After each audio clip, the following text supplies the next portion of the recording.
جو کہ غلط ہے، تو پھر ان کو بھی موقع ملنا چاہیے ہے کہ وہ بھی اسی طریقے سے کسی اور پارٹی میں شامل ہو جائے، کسی اور پارٹی کے سپورٹر ہو جائے اور ان کے بھی سارے گناہ معاف کر دیے جائے. پھر عدلیہ چاہے وہ ملٹری کورٹس ہے چاہے وہ سویلین کورٹ ہے، پھر سب کے لیے قانون ایک جیسا لے کر آئے.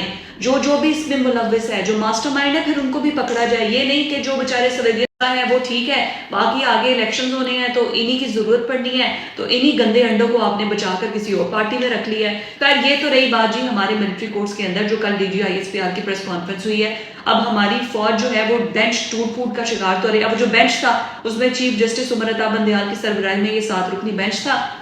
جسٹس سجاد الحسن تھے، جسٹس منصور علی شاہ تھے، جسٹس منیب اختر تھے، جسٹس یحییٰ آفریدی تھے، جسٹس مظاہر نقوی تھے اور جسٹس عائشہ ملک تھی. لے جی تو یہ تھے، یہ تمام ججز تھے جو کہ اس بینچ کا حصہ تھے. جسٹس قاضی فائز عیسیٰ تو پہلے ہی کہہ چکی ہیں کہ جب تک پروسیجر جو ہے اس بل کا فیصلہ نہیں آ جاتا ہے تب تک جو ہے وہ فل کورٹ میں سماعت کرے گا یا بینچ کون سی سماعت کرے گا اس پر تو ہے وہ پہلے ہی علیحدہ ہو چکے تھے. ابھی یہ جو ججز ہیں، اٹارنی جنرل نے جب روسٹم پر آئے تو انہوں نے جسٹس منصور علی شاہ پر اعتراض اٹھایا، تو جب انہوں نے اٹارنی جنرل نے ان پر اعتراض اٹھایا تو انہوں نے خود بخود ہی بینچ سے الگ ہو گئے مورل گراؤنڈز کے اوپر. بینچ ایک بار پھر سے ٹوٹ پھوٹ کا شکار ہو گیا. ابھی اس بینچ نے فیصلہ کیا نہیں ہے. On the other hand military courts میں مقدمات جو ہیں وہ ٹرائل سٹارٹ ہو چکے ہیں. تو ہماری عدلیہ کا تو یہ حال ہے نا کہ وہ بینچ ہی اتنا ٹوٹ پھوٹ کا شکار ہے جو اس کو فیصلہ کر ہی نہیں سکتا. دوسری طرف جو ایک بل پاس ہوا ہے، صادق سنجرانی جو کہ قائم مقام صدر ہیں، عارف الوی چونکہ فریضہ حج کی ادائیگی کے لیے گئے ہوئے ہیں، وزیر اعظم نے ایک سمری دی تھی انہوں نے سمری کو دستخط کر دیا، وہ بل ہو گیا ہے منظور اور بل ایکٹ آف پارلیمنٹ کا حصہ بن چکا ہے. اب وہ بل کیا منظور ہوا ہے جی؟ اس بل کے تحت اب جو سپریم کورٹ نے تاحیات نااہلی کی تھی اس کو جو ہے منیمائز کر کے 5 سال اس کی مدت رکھ دی گئی ہے. اس بل کے تحت نواز شریف کو، جہانگیر ترین کو سیدھا ریلیف دیا گیا ہے. پہلے نیب کیسز ختم کروائے گئے ہیں نیب ترمیم امینڈمنٹ کر کے. اب اس کے بعد یہ بل پاس کرنے کے بعد سیدھا اب یہ ہوگا کہ جو نااہلی کی میعاد ہے وہ 5 سال کر دی گئی ہے. آرٹیکل 62(1)(f) کے تحت جو بھی نااہل ہوگا 5 سال کے بعد اس کے سارے گناہ پاک ہو جائیں گے. وہ دودھ کا دلہا دوبارہ سے صادق اور امین بن جائے گا اور وہ 5 سال کے بعد الیکشن لڑ سکتا ہے. نااہلی 5 سال کے لیے کر دی گئی ہے، جو کہ 5 سال کا عرصہ نواز شریف کا بھی مکمل ہو گیا ہے اور 5 سال کا عرصہ جہانگیر ترین کا بھی مکمل ہو گیا ہے. جہانگیر ترین نے استحکام پاکستان پارٹی بنا لی ہے.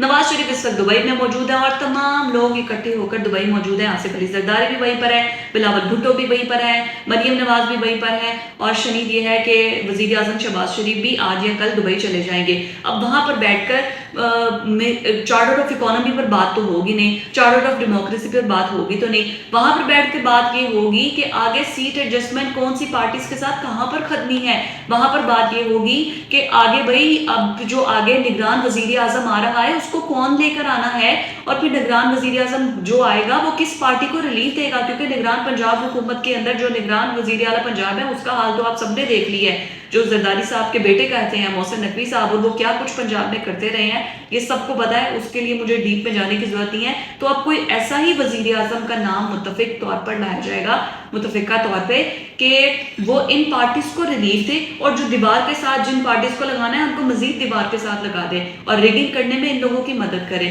اور دوسرا جو فیصلہ وہاں پر بیٹھ کر یہ کیا جائے گا کہ اب اسمبلیاں توڑنی ہے کہ اسمبلیوں کی مدت پوری ہونے دینی ہے. کیونکہ اگر اسمبلیاں توڑ دیں گے تو انہیں 90 ڈیز میں الیکشن کروانے پڑیں گے. اگر اسمبلیاں مدت پوری کرتی ہیں تو انہیں ٹائم ملے گا 60 ڈیز کا. تو اب 90 دن کی طرف جانا ہے یا 60 دن کی طرف جانا ہے؟ کیونکہ نواز شریف کی واپسی بھی ہے کہ زیادہ ٹائم مل جائے گا 90 دن میں جاتے ہیں. دوسرا یہ کہ الیکشن کیمپین کے لیے زیادہ ٹائم مل جائے گا 90 ڈیز کے لیے.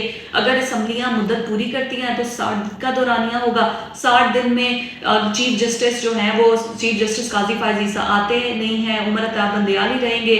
پھر اس کے بعد مزید جو ہے وہ گڑبڑ ہوگی. تو اس وجہ سے یہ فیصلہ کیا جائے گا کہ اسمبلیاں توڑ نہ جائے. اس میں یہ نہیں فیصلہ کیا جائے گا لندن دبئی میں بیٹھ کے کہ لوگوں کو ریلیف کیا دینا ہے، عید آ رہی ہے، عید کے بعد لوگوں کو کیا ریلیف دینا ہے، اس میں اپنی سیاست کیسے بچانی ہے یہ فیصلے کیے جائیں گے. خیر بیک ٹو دا ٹاپک.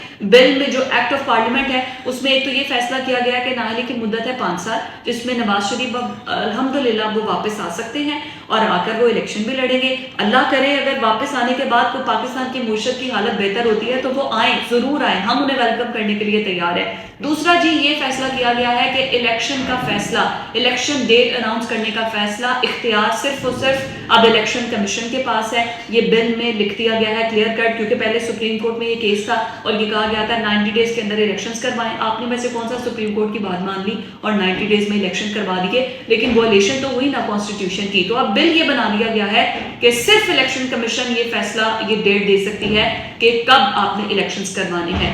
اگر تو الیکشن کمیشن پھر چیف الیکشن کمیشنر اپنی مرضی کا آئے گا, جو اس پارٹی کا آئے گا اس کے مطابق الیکشنز کروائے جائیں گے.